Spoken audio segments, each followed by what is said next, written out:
Saya pernah di Madura, di Semenan itu berdebat dengan Isur Lamli, yang itu tokoh NU itu. Saya pernah berdebat dengan dia. Saya itu diundang tanpa diberitahu, dijebak, disediakan video. Sampai sekarang nggak berani menyebarkan videonya, Pak. Nggak berani menyebarkan videonya, karena saya bantah semua tuduhan-tuduhan fitnah dia.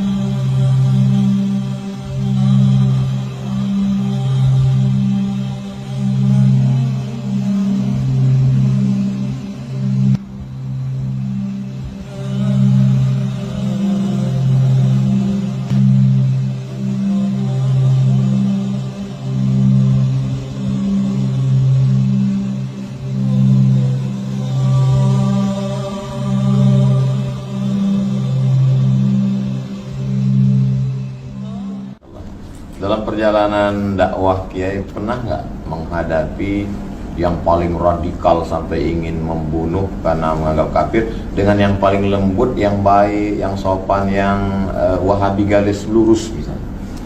Nggak pernah. Kalau sampai membunuh mau apa, karena ini kebanyakan mereka sebelum acara sudah lari duluan, sudah batal. Saya dialog di forum terbuka dengan Wahabi itu tahun 2008 satu kali, 2009 dua kali. Baru kemudian ya 2009 dua kali, habis itu di Denpasar 15 masjid tuh lari-lari semua, nggak ketemu. Cuma 2 masjid datang orangnya. Lalu 2013 di Manado, malah nggak ada di rumahnya, sama panitia dicari ke rumahnya nggak ada semua ustadz-ustadznya itu. Lari, katanya acara di luar kota. Di Aceh juga begitu, langsung nggak ada pada hari acara. Tapi pas ditanya murid-muridnya, kenapa nggak mau debat dengan Kiai Idrus Ramli? Nggak boleh duduk dengan ahli bid'ah. Bilang pada muridnya begitu, tapi kalau pada panitia sebagian nggak begitu. Alasannya seperti yang di Aceh sama di Bogor. Kita ini mau debat sama orang Ahlus Sunnah, asalkan bukan Ki Idrus. Yang lain saja katanya. Alasannya Ki Idrus tuh suka ngiyel. Yang anehnya memang gini, kenyataan di mana-mana, yang menuduh itu tidak pernah muncul ke tempat ini sebetulnya itu. Tidak pernah dengar itu. Saya punya banyak yayasan Pak se-Indonesia. Dituduh macam-macam. Saya katakan, pernah nggak datang ke tempat itu Anda mendengar kajiannya? Kalau Anda curiga tentang saya, ambil di YouTube itu banyak kajian saya. Tulisan saya banyak. Saya pernah nulis tentang ISIS, sebab munculnya terorisme dan penangkalannya, segi-segi pelanggaran terorisme terhadap syariat Islam, ISIS dalam pandangan akidah Ahlussunnah wal Jamaah, kemudian pandangan politik Ahlussunnah terhadap penguasa. Kan kita dituduh ini anti penguasa. Saya kupas itu. Kemudian apa itu Wahabi, dan kan sering juga dituduh ini itu Jamur Roma aliran Wahabi. Kemudian juga saya tulis, terakhir saya tulis itu jurnal resmi, bisa dicari di internet, di jurnal STDI Imam Syafi'i. Terakhir adalah klarifikasi Syekh Muhammad Wahab terhadap tuduhan-tuduhan di masanya yang pada hari ini masih dikembangkan tuduhan-tuduhan itu, sudah itu dijelas dan dijawab. Dan saya juga pernah kumpul dengan Bakas Lampol, Pak, sama dengan tuduhan itu, tuduhan-tuduhan yang nggak jelas itu. Saya bawa itu makalah-makalah saya dan rekaman video saya tantang. Ini Pak, ini bukti bagaimana kami itu radikalisme atau tidak. Pak Kiai yang menuduh saya sebagai radikalisme, tolong tunjukkan satu tulisannya atau satu ceramahnya. Satu tulisan itu ceramahnya yang membahas tentang kesesatan terorisme radikalisme sampai ke akar-akarnya, bukan sekadar ngomong sesat-sesat tapi tidak menjelaskan apa di mana sesatnya. Dan saya katakan, dan beberapa kali di berbagai media saya katakan, tidak ada dakwah yang benar-benar menghadapi terorisme radikalisme dari dakwah yang kita bawa. Lihat TV Roja itu pada umum apa isinya, radio dan seterusnya, boleh dilihat. Tidak ada sedikit pun kita mempertimbangkan demonstrasi aja kita tidak bolehkan. Demonstrasi kita tidak bolehkan itu. Kok itu radikalisme? Nah, sebetulnya yang sering ambo sawikan, sebetulnya bukan khilaf pendapat tapi khilaf pendapatan. Turun pendapatan, Pak. Kalau orang kanai tahunan kebenaran itu turun pendapatan. Yang masalah begitu. Menurut informasi tadi dari salah seorang pengurus yayasan, Karena sekolah kita ini bermutu, lalu sekolah-sekolah lain anak-anak yang juara masuk ke sini, akhirnya mereka kurang murid.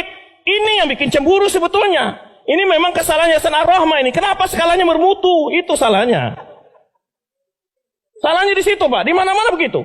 Saya pernah di Madura, di Sumenep itu berdebat dengan Isur Lamli, yang itu tokoh NU itu. Saya pernah berdebat dengan dia. Saya itu diundang tanpa diberitahu, dijebak. Disediakan video. Sampai sekarang nggak berani menyebarkan videonya, Pak. Nggak berani menyebarkan videonya. Karena saya bantah semua tuduhan-tuduhan fitnah dia. Nggak pernah berani menyebarkan videonya. Tuduhan-tuduhan ini nggak ada bukti sebetulnya. Suka mengkafirkan. Memang mudah mengkafirkan orang. Nggak mudah itu. Sebagaimana Pak Mui tadi menjelaskan, nggak boleh menyesatkan orang itu nggak mudah. Kalau tidak sesat Anda yang lebih dahulu ditarik ke neraka itu. Dipenjara pertanggungjawaban di hadapan Allah Subhanahu Wa Taala. Jadi kita tidak jangan gampang mengkafir, nggak ada kita mengkafir-kafirkan. Ya, maka ini saya katakan kembali, tolong kepada pihak keamanan apapun saja, saya katakan di mana kadang-kadang tolong satu kompi Intel hadir di kajian-kajian saya nggak masalah. Satu kompi Intel dah, kirim. Ada yang curiga nggak? Silakan. Saya katakan nggak ada, kita ini terbuka, nggak ada tertutup. Bahkan setiap kajian ini saya tanya tadi, pengurus diundang nggak? Pejabat-pejabat diundang, Ustaz. Termasuk Kemenak, tapi nggak pernah datang. Loh, gimana caranya? Datang ke sini, dengar pengajiannya, rekam, ada yang salah, panggil si penceramah itu. Oh, ini salah kajian kamu ini. Gitu. Gentleman, jangan fitnah-fitnah. Karena saya mulai dengar, ya, mulai diisukan sebagai aliran Wahabi, mulai diisukan sebagai radikalisme, dan itu dulu awal-awal saya ke sini, saya sudah bilang waktu itu. Kalau ada tuduhan-tuduhan, tolong panggil para ustaz ke rumah saya kalau ada kecurigaan. Ya, itu sedikit mukadimah saya jelaskan, ya. Maka pada masyarakat jangan mudah terprovokasi. Jangan mudah terprovokasi dengan tuduhan-tuduhan itu. Apa yang kita ajarkan sini, Bapak-bapak lihat sendiri dalilnya apa, perkataan siapa. Ya, kita tidak pernah mengajak ke ormas tertentu, aliran tertentu tidak ada. Kita mengajak kepada Al-Quran dan Sunnah sesuai pemahaman para sahabat. Itu selesai.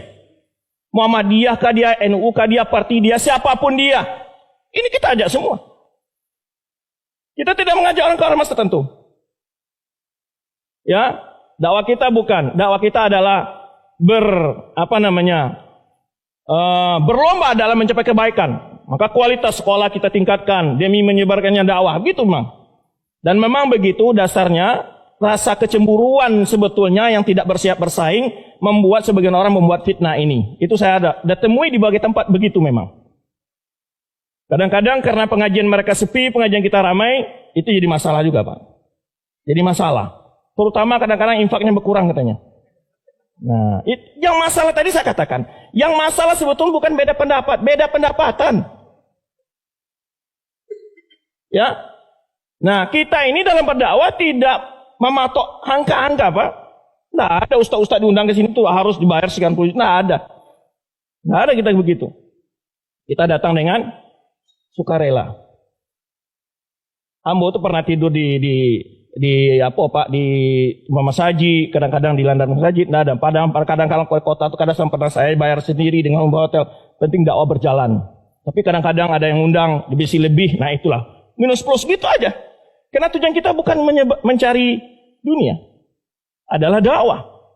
Ya, alhamdulillah. Berapa hari ini saya diberi kesehatan, mulai nampak tilas dari Cilungkang, Solo, terus setelah ke Solo kemana kita? Padang langsung Bukit Tinggi langsung ke Padang Panjang tadi jam 11 selesai langsung ke Painan. Semua kesehatan diberikan Allah Subhanahu Wa Taala.